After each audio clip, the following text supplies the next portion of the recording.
Para receber todas as novidades do canal, inscreva-se e se curtir o vídeo, clique em gostei. Aproveite para acompanhar a Rede Super nas redes sociais. Jovens adultos, e vamos falar sobre a crise dos 30, a crise dos 40. Ai, será que depois de 200 tem crise para o resto da vida? Nada melhor do que nosso querido pastor Leozão, que é líder do Ministério Jovens Adultos, meu maridão, líder do Ministério Jovens Adultos da Igreja Batista da Lagoinha, e doutor Dalton Ricaldoni, psicólogo, nosso amigo. Que bom que vocês estão aqui. Que bom, obrigado. Que bom que Deus deixou a gente vir, né? Acrescentou mais um dia. Mais um dia, né? Então, Léo, começa fazendo convites para o pessoal. Bom, eu queria fazer 3 convites. Olha, então faça, aproveita. Primeiramente, amanhã, às 12 horas, de 12 às 13 horas, Para Maiores. Um programa, assim, bem divertido, com conhecimento, com comunhão também. Então, você não pode perder. Amanhã, na FM 90.1, Rádio Maiores, Super. Rádio Super, 90.1, Rádio Super, o programa Para Maiores, de 12 às 13 horas. 19 horas, ali na Rua Manuel Macedo 360. 7 da noite. Nós temos o programa Jovens Adultos, ali no Tabernáculo. Eu vou te aguardar lá, porque você não pode deixar de ir. O programa do culto dos jovens adultos, é isso? Não, é o culto dos jovens adultos. Tá vendo? Eu queria ver se você estava prestando atenção. Eu estou prestando atenção em tudo. O culto dos jovens adultos, amanhã 19 anos, Tabernáculo, Rua Manuel Macedo 360. Eu aguardo você lá, porque Deus tem uma palavra de vida para o seu coração. E no domingo, e você não pode perder também, ali no Castelo, a Igreja Batista da Lagoinha, no Castelo, Avenida Tancredo Neves, 3785, foi inaugurado, foi uma bênção. E eu e a pastora Carol estamos lá e aguardo você amanhã, no domingo, 18 horas, ali no cultão, né? Um cultão, uma adoração, presença de Deus, né? Cura, libertação. É verdade. Domingo eu quero aguardar você lá. Não deixe de comparecer. Você está aí que mora nas redondezas, aí no Castelo, Serrano, ali por aí, né? Então eu aguardo você lá. Culto às 18 horas, Avenida Tancredo Neves, 3785. Isso, uma lagoinha bem próxima a você. Olha como Deus te ama. Então vamos estar ali te aguardando. O que é crise? O que é crise, doutor Dalton? Pelo amor de Deus. Tá, vamos começar. O que é crise? Crise, vamos na falar verdade. da crise dos 30, dos 40. O que é crise? A gente pode ter crise em todas as idades ou não? Criança pode ter crise? Na verdade, crise é quando você chega numa situação difícil, numa situação da vida em que você tem que repensar a situação, né? Porque, igual, por exemplo, essa questão de crise de 30, 40, vai até o 100. Porque cada década que você completa, você começa a pensar. Eu acho que, na verdade, você não precisa viver como crise. Você pode viver como oportunidade. Eu acho que a pessoa que sofre como crise, muitas vezes porque ela não está querendo... A vida é um processo contínuo e você nasceu criança e vai chegar a ser idoso caso você não morra no percurso. Então é um processo que não tem como parar. Existe um processo de envelhecimento natural do ser humano.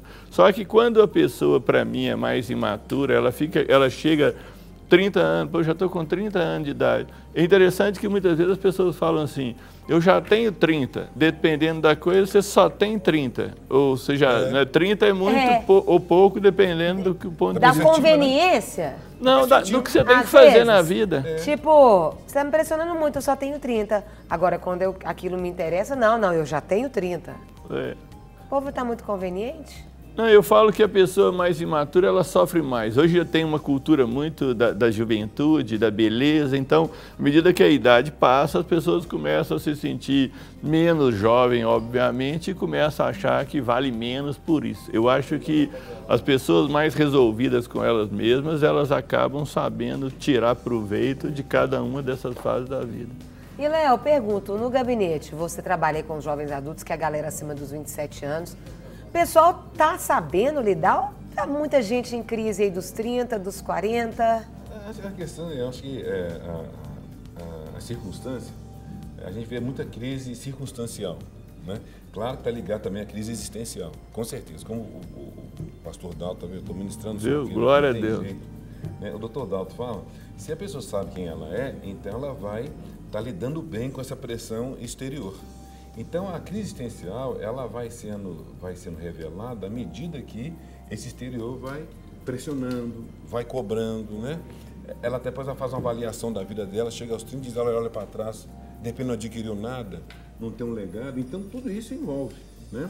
Hoje, claro, tem a pressão de não estar casado. A pessoa cobra muito isso. Também tem a pessoa que tem uns 30 anos, também não conseguiu nada. Ainda vai conseguir ver uma pessoa de bens ou intelectualmente materiais. Também, às Aí vezes não fez uma faculdade. Aí vem um perspectivo muito ruim para adquirir, então já não tem aquela mesma pegada para fazer, né? Então, eu penso, quando a pessoa chega lá, então a gente tem que abrir uma porta para dizer que ela tem uma possibilidade, que é um momento de sair da zona de conforto, de mexer tudo e dizer, olha, dá para fazer.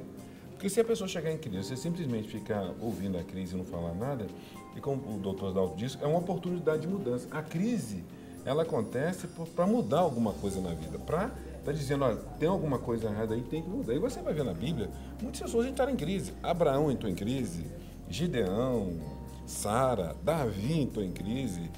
Uma pessoa resolvida pode ter crise também?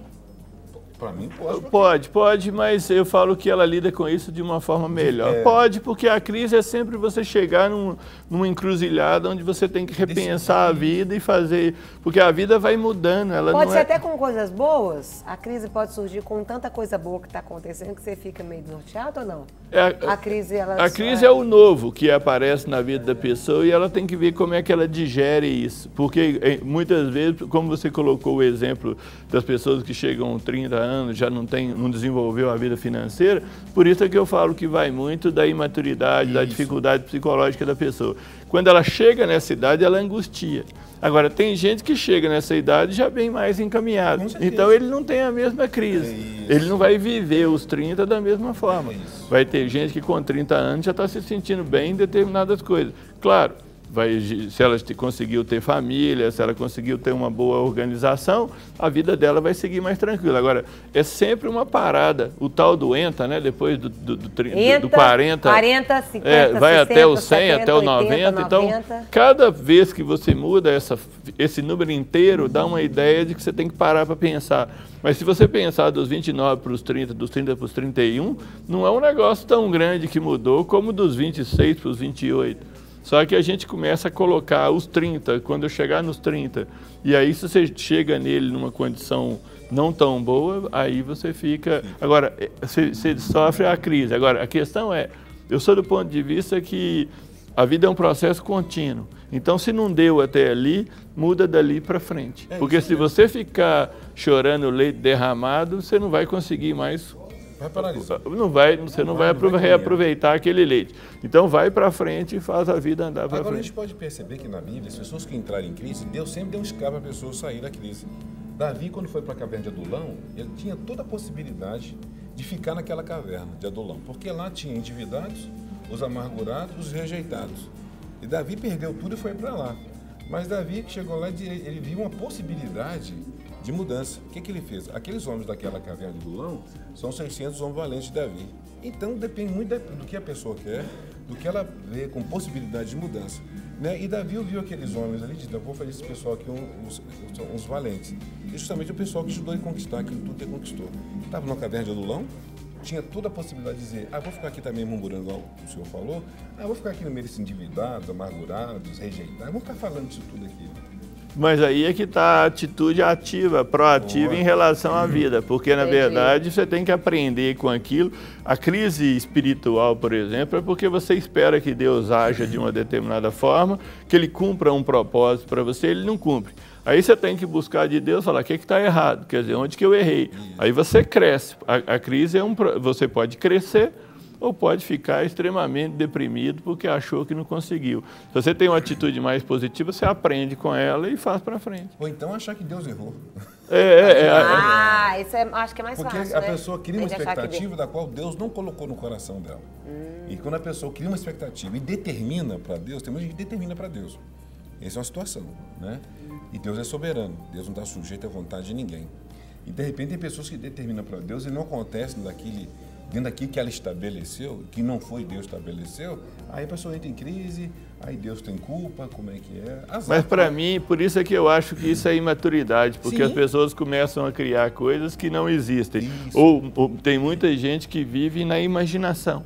Ela imagina uma porção de coisa, mas não trabalha para realizar. E achando que, de alguma forma, Deus vai fazer aquilo acontecer. Só que o sonho era só dela, ela não compartilhou aquele sonho em momento nenhum com Deus. Não, e Deus, é esse. E Deus não assinou embaixo, não garantiu que ia fazer aquilo. Então, a imaturidade da pessoa faz com que ela sofra porque ela esperava que a coisa funcionasse. Por isso que quando eu falo que eu sou um destruidor de ilusão, por isso.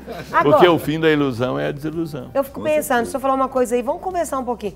As pessoas estão preparadas para envelhecer?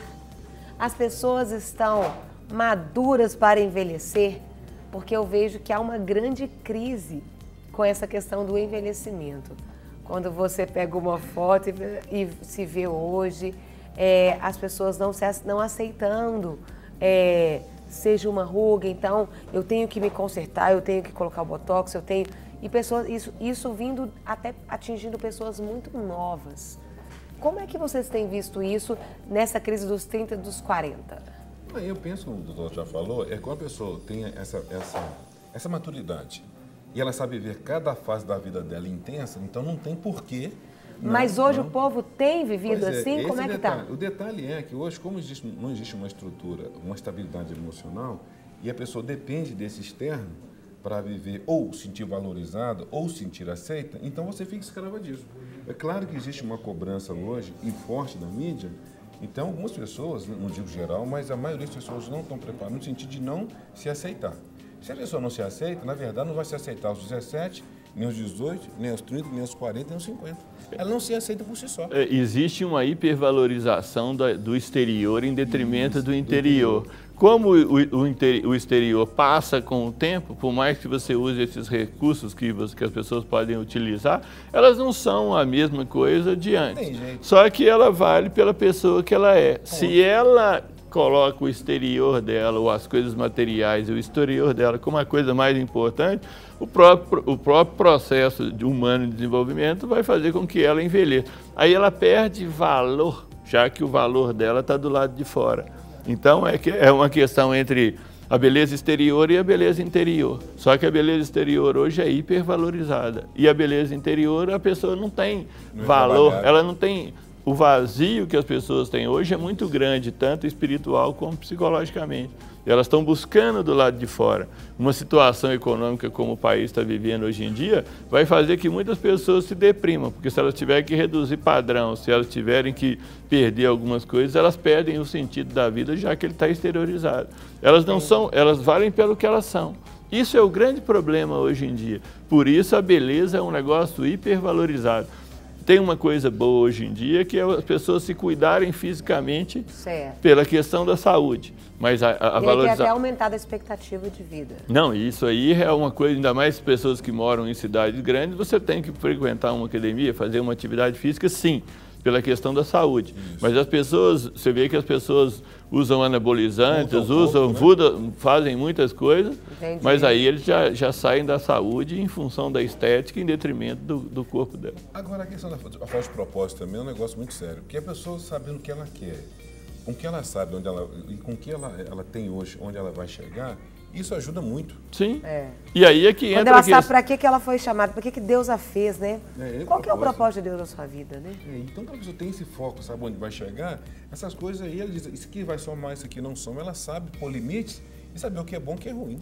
A crise dos 30, por exemplo, dos 30 anos, por exemplo, quando a pessoa é imatura, ela tem uma tendência a querer regredir. Com certeza. Ela vai querer... Não aceita que cresceu, então eu quero continuar sendo... É como se ela não quisesse passar o tempo, ela quisesse ser um eterno adolescente. Pelo menos no sentido psicológico, físico ela não vai ter, mas psicologicamente ela volta. Em vez dela ir para frente e desenvolver a nova fase da vida dela, ela regride. Aí é a crise da pessoa achar que ela teria que ficar sempre naquele lugar. Agora, ele nasceu uma criança, ele já não é mais uma criança, e a vida tem estágio. Agora, não, tem pessoas que têm medo de crescer. Tem medo de crescer. Tem gente que tem medo de adquirir responsabilidade, acha que é muito pesado, não sei o quê, acha que não vai dar conta. São pessoas que não foram preparadas para enfrentar o mundo. Tem pessoas que têm medo de crescer, então preferem ficar nesse mundo. Homem tem crise, gente? Tem, ué. Homem tem crise? Normalmente, qual faixa etária? Porque eu vejo muito, e aí eu quero que vocês falem também, muitas mulheres né, ainda mais que a gente trabalha com jovens adultos, na crise, essa crise dessa faixa etária, eu quero casar porque eu quero ser mãe, então entra em crise. E o homem, como é que é a crise? Vamos falar desses dois tipos de crise. O homem seria, elas estão me pressionando demais para casar e eu não estou querendo? Qual que seria a mulher, a crise mais comum da mulher hoje nessa faixa etária e a do homem? Eu vejo os jovens adultos, a crise hoje, a questão da pressão, né? O homem está lidando com uma mulher diferenciada hoje. A mulher hoje, ela tá mais ativa no mercado, né? Essa mulher hoje que se tornou independente. Então, eu vejo que o homem hoje tem uma crise como lidar com essa mulher, como se posicionar diante dessa mulher. Eu penso que ele sabendo quem ele é e sabendo qual a posição do homem, naturalmente as coisas se encaixam. O detalhe é quando ele fica inseguro? Fica, com certeza. Essa mulher hoje que é independente e que sai, faz e acontece, isso gera uma situação para o homem. Agora, quando o homem sabe o que ele é, a mulher pode ser o quê? Pode ser presidente, não sei de onde. Mas se ele está na posição dele, porque toda mulher procura um homem que tem a posição. Ponto e acabado. E uma coisa também na questão física, o homem muitas vezes tem aquela ideia de como se ele fosse um super-homem, né? Você é novo, você é forte, você é isso. Estou gostando de ouvir essa história. O tempo vai passando, é claro que todo mundo tem que repensar isso, você tem que reorganizar, você não tem... Se você não tem 20 anos mais, a adrenalina diminui, você não aguenta as mesmas atividades físicas, pular o esporte, muro, subir fazer. Você não é mais o mesmo menino, o mesmo jovem. Então você tem que reorganizar isso. Agora, a crise é isso aí, o quanto você aprende a lidar com isso e entender quem você é hoje e quem você foi. Agora, se você quiser continuar sendo quem você foi, já tendo passado esse tipo de coisa, você sofre. Agora, uma coisa importante na questão dessa relação de homem com mulher hoje em dia, que eu acho que tem que se reorganizar esses conceitos de masculinidade e feminilidade, porque com certeza. A ideia do homem machista só provedor e que manda já não vai caber com a mulher de hoje. Hoje não cai, já caiu. Aí o cara, normalmente, o quanto mais machista, ele quer uma mulher mais... Vai dando dica aí, vai ensinando o pessoal. E aí você tem uma mulher Mas todo machista é inseguro. É um excesso de coisa, né? É um extremo. Tem que ganhar no grito, não sei o quê. Até porque a autoridade não é autoritarismo, né? Não, a autoridade não é imposta, é reconhecida. E uma coisa que a gente tem que quebrar, um paradigma que a gente tem que quebrar, que o que a gente chama de masculino, é o machão, é o sujeito machista, isso não é bíblico. Não. Né? Se você pegar a Bíblia. 1 Pedro 3,17, que ele fala que o homem viva a vida comum do lar, Deus tem uma visão de uma integração muito maior para o ser humano. O machismo é uma cultura masculina milenar que você vem como se o homem fosse muito superior à mulher. Não existe superioridade, existe diferença e complementar. Com certeza, e posições. Aí tem que se mudar todo esse valor. Conceito. E como ajudar, então, a mulher agora? A gente falou do homem, a mulher. Essa mulher que está chegando ali, está nos 30, nos 40, ainda não casou, ainda não tem namorado, tem o desejo de ser mãe, mas a sociedade cobra de que você está ficando mais velha, como é que você vai engravidar? Nós temos muitas mulheres, né, nessa faixa etária. E aí? Bom, primeiramente... Como ajudar a mulher? Porque senão ela fica desesperada e aí dá tiro para tudo quanto é lado e não dá certo. Primeiramente, lá no gabinete, a gente não promete casamento. Não tem como, gente. Eu ainda não cheguei. Graças a Deus, a gente graças não a Deus. promete casamento. Segundo, gente, era entender que ela tem um valor por si só. Achei importante. E depois estabelecer, assim, olha, você vê, a sua vida não vai girar em torno de um casamento. Casamento é só uma outra vida. Então, viva o que você tem hoje. O detalhe é que a pessoa acha que casou, é céu na terra. Não é só uma outra vida. Você tem mais conta para pagar, né? Tem mais gente para compartilhar, essas confusões todas. Agora, então, você não pode... Essas confusões todas, viu, doutor? É um processo assim, você viu, né? Não, mas porque a pessoa faz do casamento um fim em si mesmo. É isso mesmo. E como você faz um casamento um fim em si mesmo, ou melhor, tudo que você faz um fim em si mesmo, a tendência é morrer. Então, ela tem que entender que o casamento faz parte de um processo que vai somar para o propósito. Quando você pega o casamento e faz dele um fim, aí você perde o propósito maior. Né? Então, o detalhe é entender que o casamento ele vem para somar, para ajudar no propósito maior. Não só o casamento, qualquer coisa que vai entrar na sua vida, você vai entender que ela está somando um propósito maior, que é você cumprir aquilo que Deus chamou você para fazer. E uma coisa que eu acho complicado, quando a gente pensa na vida das pessoas, a gente que lida com gente sempre, tem uma coisa complicada, Carol, é o fato de que a história de vida da pessoa. Sim. Tem muita gente que não consegue ganhar o bom, por isso que não consegue muita coisa.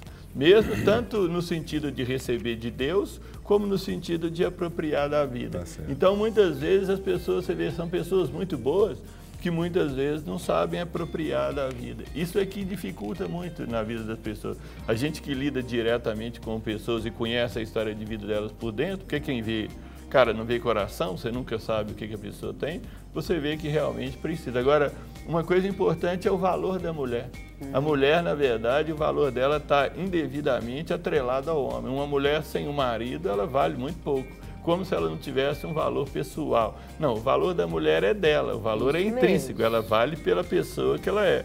E por isso, quando o pastor está colocando a ideia de que essa hipervalorização do casamento é por causa disso. Entendi. O relacionamento para a mulher vale 90% da vida dela e o resto vale 10% da vida dela. Entendi. Se ela não tiver isso, ela fica coisa. Claro, o relacionamento é bom, mas nenhum relacionamento vai resolver a sua vida toda. Isso. Ela tem que aprender a se valorizar como pessoa antes disso e aprender também a conseguir as coisas. Agora, uma coisa que é crítica é o tal da idade biológica de gerar filho. Aí, quando chega ali dos 28, não precisa nem chegar nos 30, dos 28 para cima, as mulheres já começam a preocupar com esse processo. Agora, interessante, Danto, que se a pessoa não valoriza quando ela está solteira, sabe valorizar, no casamento ela vai se dar mal. Depreciar também, né? Não, aí ela vai começar a cobrar uma porção de coisa, igual a gente atende, igual de uma pessoa que ela esperava. Eu achei fantástica a compreensão que ela teve no sentido de entender que ela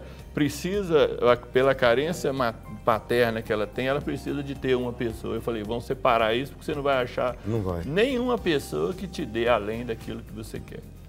Gente... Para receber todas as novidades do canal, inscreva-se e se curtir o vídeo, clique em gostei. Aproveite para acompanhar a Rede Super nas redes sociais.